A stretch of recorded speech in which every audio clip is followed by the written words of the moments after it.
أصبحنا على فطرة الإسلام وكلمة الإخلاص وعلى نبينا محمد صلى الله عليه وسلم.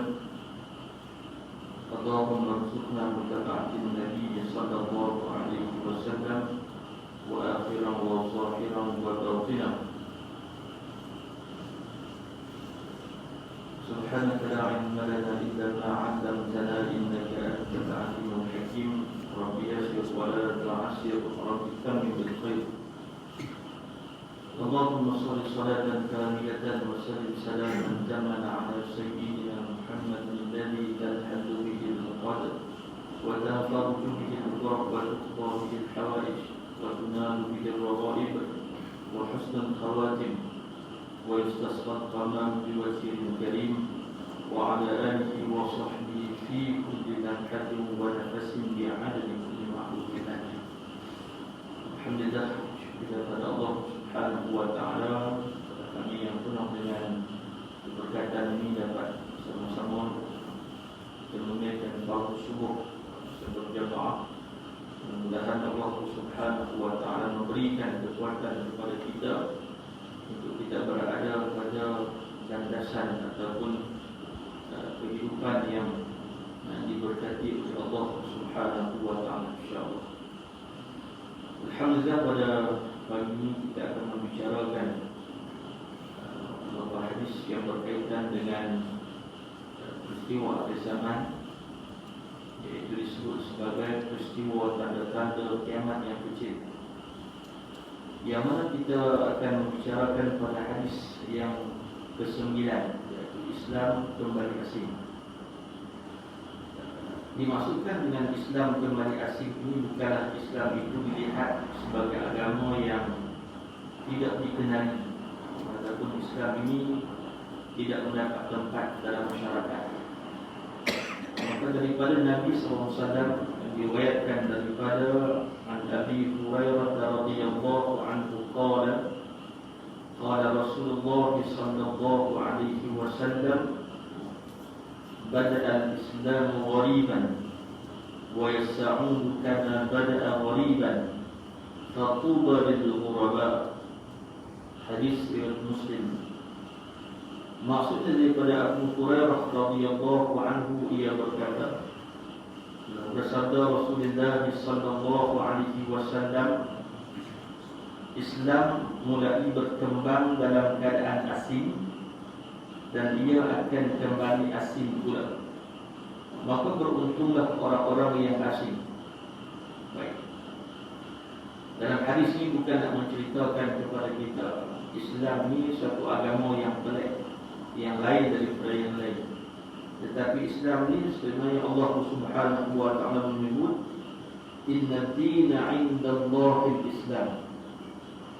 Dalam ini yang kita baca selepas solat fardu itu, inna dina 'indallahi al-Islam.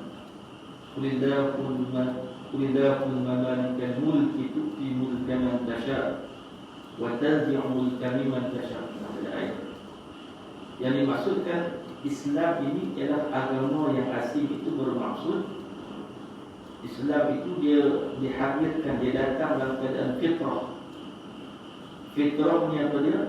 Fitrah ni dalam keadaan yang Allah ciptakan kita dalam keadaan semula jadi yang sesuai dengan diri dan kehendak kita. Fitrah ni. Adapun yang kita dikeluarkan di atas muka dunia ini, maka kita hilang sifat-sifat yang disebut sebagai sifat fitrah kita. Dan sifat fitrah kita apa dia? Nak kembali kepada Allah, mengetahui tentang Allah kita ini ialah makhluk Allah. Maka kita itu sebagai manusia yang Allah akan keluarkan untuk kembali kepada fitrah. Sebab Islam disebut sebagai agama fitrah, agama yang diri kita sendiri ada nilai-nilai yang nak kembali kepada Allah Subhanahu wa taala. Namun begitu, yang menghilangkan nilai-nilai fitrah dalam hidup kita ini disebabkan apa? Disebabkan beberapa makhluk ataupun godaan-godaan yang berlaku ke atas kita, yang menyebabkan tipu daya syaitan itulah yang menghakis sifat-sifat fitrah dalam hidup kita. Pada permulaan Islam, kalau kita melihat, kita ambil dari segi pengajaran yang berlaku di mana permulaan Islam itu tersirat di Makkah Al-Mukarramah. Dan pada ketika itu yang kita ambil pada zaman Nabi dah, sebelum zaman itu, di zaman yang disebut sebagai zaman yang berlaku, yang tercipta ataupun tersebarnya Islam itu, ketika mana Nabi SAW diutus menjadi Rasul SAW. Dan pada ketika itu kita lihat bahawa masyarakat Arab pada ketika itu berada dalam keadaan yang kalau boleh nilai fitrah tak ada dalam jiwa mereka. Ini cerita pada zaman dulu, padahal cerita pada zaman kita.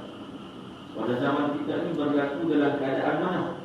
Di saat manusia itu tidak mengambil tidak mengambil beberapa pendekatan ilmu, maka pada ketika itu mereka membiarkan nilai fitrah itu hilang daripada diri mereka sendiri. Di saat di Makkah Al-Mukarramah pada ketika itu masyarakat bebas dalam melakukan kemaksiatan kepada Allah Subhanahu wa taala, ataupun disebut sebagai zaman jahiliyah. Disebut kata zaman jahiliyah ni zaman yang teruk sungguh. Dan jahil ni jahiliyah, istilah jahil ni banyaklah. Jahil murakkab, kan, jahil apa? Jahil macam-macam digelarkan. Tetapi sebut zaman jahiliyah ni seolah-olah tak ada dari segi apa? Dari segi sempadan manusiawi itu. Dan sebab itulah di zaman jahiliyah mereka mengelilingi Kaabah ataupun tawaf di Ka'batul Musyarrafah itu dalam keadaan bertelanjang, kata Allah. Itu di saat permulaan pada Islam itu. Dan kalau kata arak, meminum arak, penzinaan, apa lagi, pemerdagangan manusia pada ketika itu biasa bagi mereka, hal yang biasa. Kita tak nampak lagi dalam keadaan disebut sebagai jahiliyah. Kita keluar, kita lahirkan dalam muka dunia ni, kita tahu kita dah ada undang-undang. Walaupun dalam keadaan yang orang melakukan demikian, disebut berzina, minum arak, semua itu jahiliyah yang begitu dahsyat. Dan sehingga akan dilihat kata perkembangan dari segi akhlak yang ada pada ketika itu begitu buruk sungguh. Sehingga kan waktu itu tak tahu apa-apa. Kalau ada anak lelaki, maka diberi hidup. Tetapi kalau tahu kata anak itu perempuan, maka dibunuh hidup. Itu nak beritahu pada kita jahiliyahnya mereka. Kita tak sampai di zaman itu. Kita keluar, kita dah ada orang di antara buruk dan baik. Dan kita bagi orang yang mengambil jalan ilmu, maka dia meninggalkan perkara-perkara yang disebut sebagai jahiliyah ataupun kebodohan itu. Tetapi zaman dahulu, zaman permulaan di Makkah Al-Mukarramah pada ketika itu mempunyai satu kehidupan yang pelik, yang biasa, yang biasa dilakukan, sehingga akan lupa bahawa ada undang-undang Allah Subhanahu wa taala yang membatasi di antara haram dan halal. Maka ketika itu Allah Subhanahu wa taala mengutuskan Rasulullah sallallahu alaihi wasallam. Kita baca dalam surah Al-Jumu'ah, Allah Subhanahu wa taala menyebut, "Walladzi ba'atha fil ummiyina rasulan minhum yatlu 'alaihim ayatihi wa yuzakkihim wa yu'allimuhumul kitaba wal hikmah." Ayat itu contoh pada sehingga Allah memutuskan Rasulullah SAW mengajar manusia, memutuskan Rasul dengan Al-Quran mengajar manusia. Wa yuzakkihim wa yu'allimuhumul kitaba wal hikmah. Nak mengajar mereka tentang apa? Hikmah-hikmah yang ada dalam Al-Quran itu. Saya tahu pada kita, tugas Rasulullah diutuskan adalah untuk mengembalikan balik dalam proses kita jahil yang begitu hebat yang berlaku sana. Maka ketika itu lahirlah ataupun muncullah disebut sebagai Islam. Di saat mereka tidak mahu beriman kepada Allah Ta'ala, ketika Rasul diutuskan untuk menyuruh mereka untuk beriman kepada Allah Subhanahu Wa Ta'ala. Pada ketika itu mereka katakan, buat apa? Sedangkan kami dalam keadaan hari ini seronok bebas, tiba-tiba ada seorang manusia ataupun disebut sebagai orang yang menyampaikan supaya kami kembali kepada Allah Subhanahu Wa Ta'ala pada ketika itu. Ya, saya tahu pada di saat manusia itu pada ketika itu dah stabil lah. Stabil dari segi kehidupan yang tidak ada satu disebut sebagai ingat kepada Allah Ta'ala. Tiba-tiba ada datangnya seorang Rasul yang bagi peringatan. Dia kata Islam mula template. Dia kata kami buat selama ni tak ada orang tegur. Tiba-tiba kenapa kamu datang Muhammad? Kata tak boleh benar ni. Sampai tahap tu. Jadi tahap inilah di saat orang boleh buat apa sahaja. Tetapi kita datang dalam keadaan bagi tahu, menasihati, maka dia akan kata selama ni kami dalam keadaan yang biasa, kami buat ni tidak ada orang tegur dan seumpamanya. Tetapi bila datang ini pelik tak? Satu benda yang pelik. Ini berlaku pada permulaan awal Islam pada ketika itu.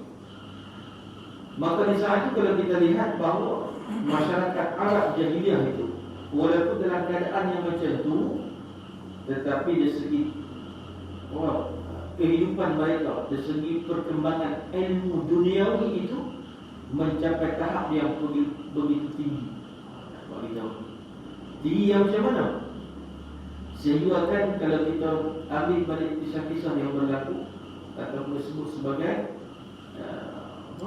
pendekatan ilmu atau disebut sebagai pendekatan ilmu duniawi, mereka hebat dari segi mengeluarkan syair-syair yang pada ketika itu tidak mampu menandingi mana-mana tamadun pada ketika itu.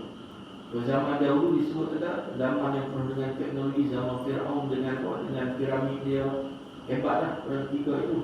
Dan zaman-zaman Mesopotamia apa semua binaan, tapi zaman itu perkembangan ilmu itu begitu hebat sehingga kan bermula pertandingan yang disebut sebagai Suq Mukas.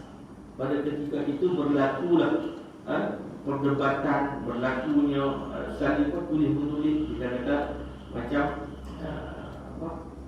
risalah-risalah ataupun syair-syair yang memperdebatkan hal-hal kehidupan mereka. Maksudnya ketinggian dari segi ilmu mereka itulah. Dan maka diwujudkan di Suq Mukas ataupun pasar Suq Mukas itu, maka ada pertandingan nak lihat bagaimana ketinggian bahasa, kedudukan ilmu keduniaan mereka itu di kalangan syair Arab. Kalau waktu itu perkembangan mereka itu, perdebatan itu hebat, maka syair-syair itu dilekatkan di dinding-dinding Kaabah. Hebatlah sebab itu. Tetapi dari segi ilmu perkembangan dunia itu hebat, tetapi nilai akhlak itu tidak ada dalam diri mereka. Itu yang kita takut pada hari ini dalam masyarakat kita. Dan di saat kita meletakkan kehebatan dari segi teknologi, tetapi kita tidak mempunyai kehebatan dari segi ilmu yang disebut sebagai ilmu dalaman kita itu yang akan menyebabkan jiwa kita akan kosong. Itu di antaranya. Di saat kita hari ini mengamalkan amalan-amalan pada zaman yang terdahulu, umpamanya kita mengamalkan wirid, kita mengamalkan kisah tata cara yang dibawa oleh ulama-ulama dulu, tiba-tiba pada hari ini datang orang mengatakan bahawa mengapa kita buat macam ni. Ini merupakan satu benda yang bid'ah yang tidak mengakui Nabi SAW. Maka kita kena ingat bahawa kita buat ini, kalau boleh makhluk golongan ni dia sentiasa nak lihat apa-apa yang kita buat mesti ikut pada Nabi. Sedangkan Nabi kata peganglah sunnah dan sunnah Khulafa' Ar-Rasyidin Al-Mahdiyyin. Dan kita ambil, bukan kita ambil sunnah Nabi ya, kita ambil apa yang diiktiraf oleh Nabi melalui apa? Melalui Khulafa' Ar-Rasyidin Al-Mahdiyyin ini tadi. Walaupun zaman Nabi tak buat, tapi sahabat buat, sahabat dekat dengan Nabi, kita ambil kita buat. Tapi ada satu golongan yang kata, kenapa kamu buat? Sedangkan tidak dilakukan dengan Nabi SAW. Baik. Maksudnya apa dia? Sesuatu itu dilakukan daripada pemikiran yang disebut sebagai golongan liberal. Dan hari ini banyak golongan liberal yang berkata buat apa kita buat benda ni. Dan sehingga dalam proses untuk mengeluarkan fatwa, ijtihad fatwa sekalipun, ada golongan-golongan liberal yang tidak menyukai ijtihad para ulama, khususnya para mufti ataupun ahli fatwa-fatwa dan sesemuanya. Ada yang mempertigai dan berkaitan dengan bagaimana fatwa itu banyak menyebelahi daripada golongan lelaki berbanding dengan golongan wanita. Mereka mengambil jalan apa? Mengambil jalan yang disebut dalam hak kebebasan dalam kehidupan. Dan sehingga kan mereka mengetepikan bahawa sesuatu itu ditentukan berdasar kemampuan, kehebatan, keilmuan yang ada pada ulama kita. Dan kita hari ini bermula dari segi apa? Bermula berhadapan dengan golongan-golongan liberal yang hari ini membawa kepada suatu proses nak menghilangkan daripada tradisi terus ulama yang ada pada hari ini supaya kita lain daripada yang lain. Itu cabaran kita. Pada zaman terdahulu cabaran itu berlaku disebabkan dengan kejahilan, dengan kebodohan. Tetapi pada hari ini kita tidak berlaku zaman kebodohan, tetapi zaman untuk mengelak daripada kita berpegang teguh kepada ajaran Islam yang sebenar. Itu cabaran kita pada hari ini. Dan maksudnya apa dia? Kalau ada teknologi yang bermanfaat, teknologi yang hebat bagi manusia yang tidak ada asas dalam agama yang sebenar, maka dia akan mengambil jalan apa? Jalan yang lain daripada ketentuan, ketetapan dalam agama Islam. Dia boleh dari segi teknologi keduniaan itu. Ini zaman-zaman apa? Zaman teknologi yang begitu hebat, begitu besar. Tetapi nilai-nilai akhlak yang ada pada ketiga itu tak ada. Itu yang kita takut hari ini. Hari ini orang kata apa? Maklumat itu berada di hujung jari kita.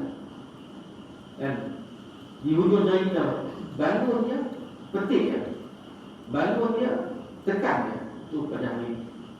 Maka walaupun dari segi teknologi itu hebat, tetapi bagaimana kedudukan yang disebut sebagai keilmuan yang ada hakiki dalam nilai peribadi kita. Sebab dalam agama Islam ini dia tidak dilihat dari segi apa? Dari segi ilmu itu berbentuk statik. Ya, kalau kita kata zaman dulu kita mengaji fiqh, kita pakai fiqh tu dulu lah yang mengaji. Macam tu. Zaman dulu kita mengaji, kita ingat dah zaman tu mai kita mengaji buat fiqh, buat solat. Ya, kita dulu mengaji lah. Ini tak mengaji tak apa. Kan? Sebab Islam ini bukan agama yang berbentuk kepada hal yang demikian. Dan maka peluang itulah bermula daripada apa? Di saat teknologi itu hebat, di saat hari ini teknologi yang begitu canggih, tetapi bila disebut tentang nilai-nilai keislaman itu, maka ditinggalkan oleh golongan-golongan tersebut. Jadi kita risau yang mudah. Maka kita tak berlaku pada zaman dulu. Zaman Nabi itu zaman yang kita kata tak ada internet lah zaman dulu. Tetapi mereka hebat dari segi apa? Keduniaan, hebat dari segi apa? Berbahasa, dari segi syiar, perdebatan dan seumpamanya. Itu zaman dulu. Zaman kita tak berlaku macam tu, tetapi berlaku dari segi apa? Di saat kita nak menaikkan tentang sesuatu yang difardukan oleh Allah Subhanahu wa taala, maka kita lalai dari segi kehidupan dunia. Kan kita duduk tengok Facebook sampai 5, 7, 8 jam sehari. Tiba-tiba kita kata jom kita semayang berjemaah. Dia kata pergi dulu. Kan pergi dulu. Tak ada sikit lagi. Itu tidak berlaku pada zaman, berlaku pada zaman kita. Maka kita kata apa ni? Jom pergi semayang ni. Kawan tu kata, wah dia ni alim sangat ni. Itu merasa maksud tu perbezaan zaman kita dengan zaman yang terdahulu. Jadi Islam zaman ini dia pelik kan? Dan pelik yang macam mana? Pelik dari segi teknologi itu hebat, tetapi kita mengajak manusia tentang melakukan ibadat pada Allah Ta'ala di saat kehebatan teknologi itu, maka orang akan berkata, pelik semua ni, hari ini tak apa, tak ada masalah. Kalau nak mengaji pun boleh kita merujuk kepada YouTube yang tertentu, ataupun disebut sebagai apa, keilmuan segera, itu yang ataupun pendakwah yang segera yang ditakut pada hari ini. Pada zaman dulu macam lain keadaannya. Hari ini bermula Islam itu dalam keadaan yang pelik, bila mana kita menyuruh manusia supaya kembali kepada nilai-nilai pada zaman terdahulu. Dulu nak mengaji susah, nak mengaji bahasa Arab pun tak tahu nak kena bangun pagi awal, jumpa tok guru, kena hafal matan arjunya, kena ni apa, kena hafal matan-matan juga sebelum kita ni. Hari ini duduk di depan teknologi kita hanya dengan klik dan baca, maka jalan itu tidak sampai kepada jalan yang tepat dalam kehidupan kita. Macam mana pun kena urusan kita kena mengaji juga. Maka disebut Nabi SAW lagi, wa sayaqulu kama bada'a ghariban. Islam ini dia akan kembali dan dia akan berkembang dalam keadaan asing, dan dia akan kembali dalam keadaan asing pula. Dulu dah asing pelik tak? Di saat manusia tak mau beriman pada Allah Ta'ala, diutus Nabi kata tinggal benar ni beribadah pada Allah Ta'ala, maka mereka mengatakan pelik semua Islam ni. Bisa benda yang biasa bila kita buat, yang biasa kita buat setiap hari, tiba-tiba ada orang tegur kita. Pelik lah orang tegur kita. Maka Islam juga di akhir zaman itu dia akan berlaku macam mana? Berlaku juga keadaan seperti sedia kala pada zaman dulu yang pelik juga. Di saat teknologi itu hebat, sehingga akan tinggal nilai-nilai agama dalam hidup kita. Pelik tak? Tiba-tiba ada satu kelompok yang mengaji, yang mengambil tradisi ilmuwan Islam yang terdahulu, menceritakan tentang proses macam Islam, tiba-tiba dia akan kata pelik. Dia kata pelik. Sebab apa? Kami hidup dalam keadaan yang baik, yang elok, yang sempurna, teknologi yang hebat, tiba-tiba kamu datang mengatakan yang tak elok ni. Pelik dah Islam itu. Maka kata Nabi, fatuba lil ghuraba. Maka Nabi kata, maka beruntunglah orang-orang yang asing, orang-orang yang pelik ni. Hari ini, pada zaman hari ini, dia kata ilmuwan agama Islam, ada yang mengambil elemen-elemen daripada golongan barat, dan tiba ada satu golongan lagi ilmuwan Islam yang mengambil elemen-elemen daripada sunnah Nabi, para sahabat, tabi'in, tabi'in, maka bertemu di antara dua. Maka nilaian pada kita ialah apa? Nilaian itu yang berdasarkan kepada kebenaran dan hak yang berlaku. Cuma kita hari ini berlaku, kita melihat Islam itu secara individu. Dan kalau orang hidup di posisi sesuatu yang disebut sebagai agama Islam, kita benchmark kita pada betul pada hakikatnya, tetapi kita melihat kepada Islam itu apa dia? Kembali kepada Allah Ta'ala. Fa in tanaza'tum fi syai'in farduhu ila Allah. Kalau satu pertembungan di antara apa-apa, kita kembali kepada Allah Subhanahu wa Ta'ala. Itu yang sebenar. Kita hari ini bila tengok Islam, kita akan terbayang kepada satu kelompok, kecuali parti ke, organisasi ke. Perhatikan yang sebenar, kembali pada Islam itu dengan apa? Dengan tradisi ilmu yang telah pun disusun, yang telah dibawa oleh para ulama, oleh pendekatan yang Nabi buat itu yang sebenarnya. Maka itu di antara dua proses kehidupan di zaman jahiliyah dengan zaman kita pada hari ini. Zaman jahiliyah, akhlak tu kita hari ini teknologi pun hebat, kita teknologi kita hari ini hebat, tetapi nilai akhlak kita pun tak ada. Apa dia? Tu di segi teknologi itu yang pun mengambil masa-masa ibadat kita kepada Allah Ta'ala. Tu yang kita hari ini banyak dengan teknologi, yang kalau teknologi itu bukan kita tolak 100%, kita mengambil manfaat daripadanya. Itu semua ini berlaku ialah dengan apa? Nilai yang ada pada orang yang berdasarkan pada ilmu yang ada pada diri dia. Macam kita kata pisau. Pisau hakikat yang sebenar dia ialah untuk memotong. Tetapi kalau boleh pada orang yang tidak ada ilmu, tidak ada nilai agama dari dia, maka pisau itu dia boleh menjadi membunuh kepada manusia yang lain. Macam itulah keadaannya. Jadi dia ambil jalan di tengah-tengah, zaman jalan fatubul ghuraba. Maka zaman itu dia ambil kata terbaiklah di antara orang-orang yang pelik. Orang yang pelik ni karakter dia lain. Pelik ni bagi kita pelik satu benda yang lain daripada orang. Tak pelik disebut Nabi ni, yang asing disebut Nabi ni adalah mengamalkan secara Islam yang sebenar. Kalau di barat, dan mereka tidak ada ikatan akidah yang sebenar, tetapi mereka mengambil pendekatan Islam itu sendiri. Bayangkan duduk di UK, kita naik bas, turun bas, pemandu tu terima kasih kepada kita. Lepas tu pula jadual perjalanan bas tu tepat. Kalau kita 10.30 lah. Lepas lah. Itu nilai Islam yang ada. Tetapi dia tak declare tentang apa semua ajaran itu berlaku pada yang dimulai pada agama Islam. Tak ada. Itu dia anggap hilang. Cuma kita takut bila kita dilahirkan di atas muka dunia ni, kita melihat kata Islam ni tak ada nama, tetapi yang ada nama hebat yang menyusun strategi kehidupan manusia ni ialah barat. Itu kita takut. Jadi pada asas yang permulaan yang kita sebut kata, Islam itulah yang akan membawa pada zaman Nabi, pada zaman hari ini, Islam itulah bermula dari keadaan kebaikan untuk semua kehidupan masyarakat. Baik, kita baca sikit. Islam mulai tersiar di Makkah dalam keadaan yang sangat asing dari pandangan masyarakat, sangat sedikit penganut dan pendukungnya kami bandingkan dengan penentangnya.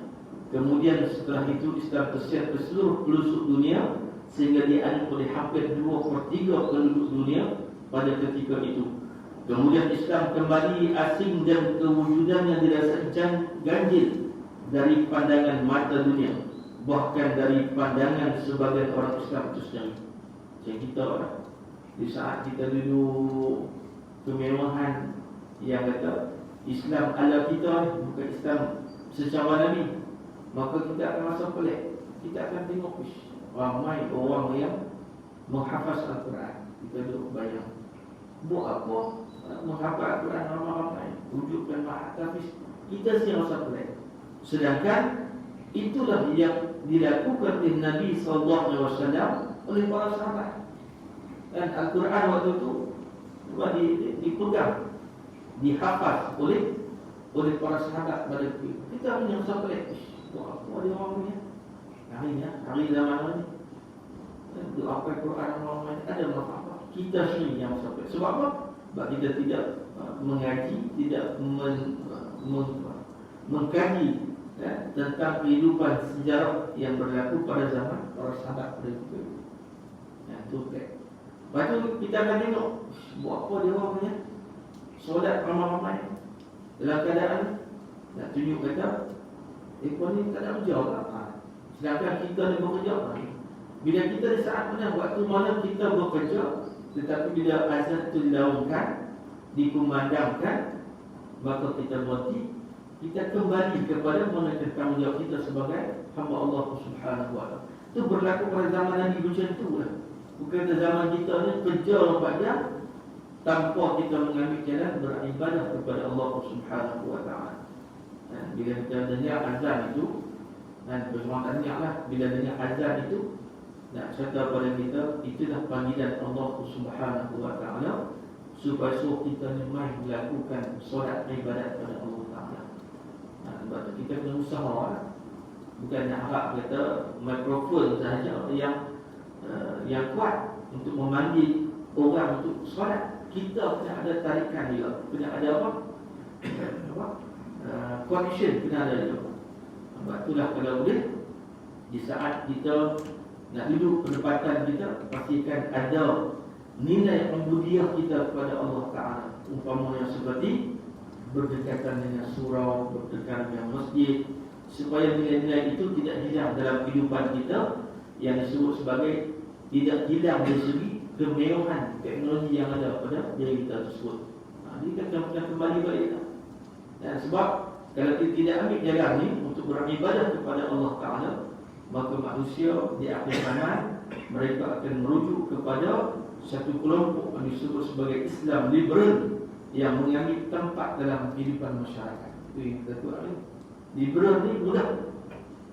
Nak semayang, tak mau sudah. Lepas tu apa lagi? Kalau boleh, lelaki ni banyak dalam keistimewaan yang ada, kami pun nak juga macam mana orang lelaki. Sebab tu yang berlaku di Amerika, Islam, tetapi wanita menjadi imam. Wanita jadi imam, lelaki pun ikut sama. Jadi semayang dia. Itu yang kita takut pada hari ini. Sebab itulah hal-hal yang berkaitan dengan agama ini maka perlu dikembalikan dalam keadaan yang disusun, dicerita oleh Nabi SAW agar kita mengambil apa-apa itu akan kembali kepada Allah dan Rasulullah SAW.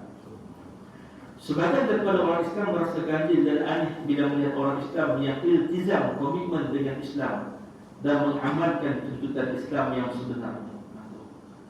Kita dah nampak orang ini bila orang tu kuat komitmen dia dengan Islam, kita berasa pelik. Orang Islam sendiri lah. Kalau orang Islam tu telah lah, balik tak tahu. Tapi orang Islam tu memahami kita. Dia kata kalau waktu ke-7 tu kita nak balik lah. Dia pun tahu waktu dia orang azan tu, berapa waktu. Hak kita ni yang dilahirkan dalam keadaan Islam pun kita tak menerima. Itu yang kita takut. Nak salah siapa? Nak salah siapa orangnya? Nak salah syaitan, itu makan menjawab hal dia. Tapi kita sebab apa? Sebab kita mengambil jalan Islam itu hanya untuk diri kita, dan kita hanya mengamalkan apa yang kita tahu tanpa kita berkongsi ilmu dengan orang yang lebih hebat atau ahli daripada kita. Seorang Muslim yang iltizam dengan ajaran agamanya dipandang dingin oleh masyarakat dan sukar untuk diterima sebagai individu yang sihat. Sifat manusia ni memanglah kalau tegur direct 3 hari dia tak akan cakap dengan kita. Kita keluar sikit ya. Sebab tu sifat manusia ni kalau dia ni keluar ilmu, dia tidak berlapang dada dalam hidup dia, maka kalau orang tegur dia sikit, insya-Allah dia akan cakap dengan orang 3 hari. Itu kebiasaan dia. Marah sikit ya, sebab kita tegur dia. Itu biasa berlaku. Contohnya kalau ada suatu program kemasyarakatan, kemudian masuk waktu solat, tiba-tiba ada orang yang minta izin untuk menunaikan solat. Kita dengan solat ni tak boleh pisahkan mana. Dan kalau boleh nak buat juga, nak buat juga sehingga kan orang tak bagi buat pun di zaman PKP tak buat juga. Itu hebat apa pun lah. Cuma dalam keadaan itu kita berjaga-jaga sebab apa? Ada lagi benda yang mudarat. Kalau kita buat juga tanpa kebenaran, maka takut ada mudarat. Itu melihat dari segi apa? Kaedah hukum fiqh sebenarnya. Memanglah kalau boleh nak solat juga, betul boleh tak jemaah maksudnya. Tapi kalau arahan daripada pihak berkuasa tak bagi buat, kelompok yang kuantiti yang sebahagian ikut. Bukan kita tak buat solat, kita tak buat, tapi ikut prosedur. Takut apa? Takut bencana lebih besar akan berlaku. Itu keadaan kaedah yang digunakan oleh para ulama. Contohnya kalau ada suatu program kemasyarakatan, kemudian masuk waktu solat, tiba-tiba ada orang yang minta izin untuk menunaikan solat, maka tindakan dianggap tidak sopan dan kurang wajar. Sedangkan orang yang tidak solat sambil bersenda gurau ketika orang lain solat tidak dianggap sebagai perbuatan yang salah atau terpujuk. Dan begitulah seterusnya nasib Islam di akhir zaman ini. Ia akan terasing dan tersisih dari masyarakat, bahkan tersisih dari pandangan orang Islam sendiri yang mengaku sebagai umat Islam, dan marah jika dikatakan bahawa dia bukan orang Islam. Kita lihat Islam itu dalam kerangka yang kecil. Kita ambil dari segi apa? Nikah kahwin, mati, zakat. Sebab apa? Sebab kita tidak ambil Islam sesyumul.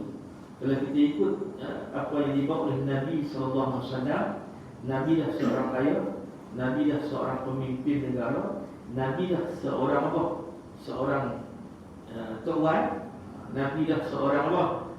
Seorang seorang yang boleh melawak. Nabi tu cara yang. Tapi kita Nabi Islam ni berdasarkan kepada satu kelompok kita melihat, sedangkan Islam itu dilihat dibawa oleh Nabi SAW. Sebab itu para sahabat tanya Sayyidina Aisyah radhiyallahu anha, wahai Sayyidina Aisyah ummul mukminin, bagaimana akhlak yang ditunjukkan oleh Nabi sallallahu alaihi wasallam di saat bukan dengan kami? Para sahabat tanya. Maka kalau Nabi itu berada dengan kami, kata para sahabat, kami tahu akhlak Nabi macam ni. Tapi bila Nabi duduk di rumah Nabi dengan isteri-isteri Nabi, kami tak tahu apa akhlak Nabi. Maka mudahnya jawab Sayyidina Aisyah radhiyallahu anha, akhlak Nabi khuluqul Quran. Akhlak Nabi akhlak Al-Quran. Kita tahu lah kalau baca Al-Quran macam mana. Al-Quran ada ayat yang tegak, ada ayat yang menceritakan tentang syurga, ada ayat yang menceritakan tentang neraka, ayat muamalat, ayat pergaulan, semua dalam Al-Quran. Cuma kita baca faham dan tak faham. Itu sahaja. Itulah yang disebut sebagai apa? Islam. Kalau nak kembali balik dalam keadaan yang begitu disebut sebagai keadaan yang asing, yang pelik di saat manusia akan beriman kepada Allah Ta'ala, tiba-tiba kita bangun, kita meletakkan bahawa Islam mesti disusun dengan hal-hal yang dibawa oleh Nabi SAW, maka wajib kita ambil nama. Tapi orang akan tak terima, maka pelik ni. Kami hidup di satu kampung ni, kami tak pernah berbuat majlis yang berkaitan dengan Islam. Tiba datang dia. Sebab apa? Kita nak mengembalikan benda yang pelik itu menjadi syiar dan syariat Allah Subhanahu wa taala. Sebab Nabi kata, "Fatuba lil ghuraba." Maka beruntunglah orang-orang yang asing itu. Jadi itulah yang disebut sebagai tanda akhir zaman pada zaman permulaan Islam dengan akhir zaman yang berlaku pada hari ini. Jadi mudah-mudahan itulah yang dapat kita kongsikan pada pagi ini. Mudah-mudahan Islam itu tidaklah menjadi agama yang statik sahaja, semata-mata melihat dari segi ibadat semata-mata, tetapi kita dipraktikkan dalam kehidupan kita. Kalau boleh Islam itu dilihat dari keseluruhan kesyumulan yang ada pada Nabi sallallahu alaihi wasallam. Insya-Allah mudah-mudahan perkongsian kita pada pagi ini bukalah minda kita sikit, yang mana kita sebut kata asbahna wa asbaha mulku lillah walhamdulillah la syarika lah, asbahna ala fitratil Islam. Pagi kita dengan fitrah Islam sendiri. Itu apa dia? Bangun di saat manusia belum bangun, kita bangun melakukan ibadat kepada Allah Subhanahu wa taala. Insyaallah, mudah-mudahan kita perkongsian kita pada pagi ini, mudah-mudahan dia menjadi apa? Nilaian yang disebut sebagai wazakir fa inna zikra tanfa'ul mu'minin. Insyaallah setelah itu aku qul hadza wa astaghfirullahal azim wa billahi taufiq wal hidayah. Assalamualaikum warahmatullahi wabarakatuh. Bismillahirrahmanirrahim. Alhamdulillahirabbil alamin. Wassalatu wassalamu ala asyrafil anbiya'i wal mursalin wa ala alihi wa sahbihi ajma'in. Allahumma ij'alna minal ladzina yastami'una al-qawla fayattabi'una ahsana. Allahumma amin. اللهم أرنا الحق حقا وارزقنا اتباعه وأرنا الباطل باطلا وارزقنا اجتنابه. ربنا لا تزغ قلوبنا بعد إذ هديتنا وهب لنا من لدنك رحمة إنك أنت الوهاب. ربنا آتنا في الدنيا حسنة وفي الآخرة حسنة وقنا عذاب النار.